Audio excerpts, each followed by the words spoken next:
আসসালামু আলাইকুম রহমতুল্লাহি বারাকাতু। কয়েকদিন আগে আমি দাদাকে নিয়ে একটা পোস্ট করছিলাম, তো আপনারা সবাই দোয়া করবেন। এই পোস্টটা করছিলাম, তো আমার দাদা এই পৃথিবীতে আর নাই।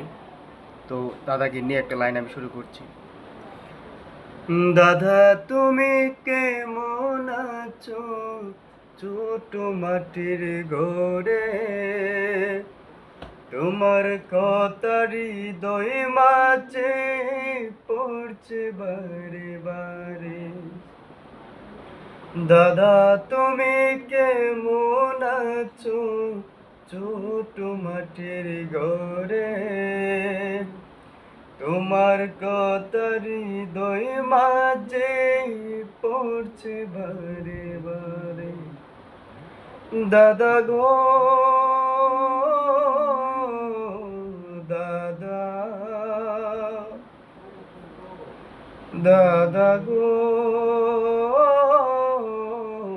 দাদা।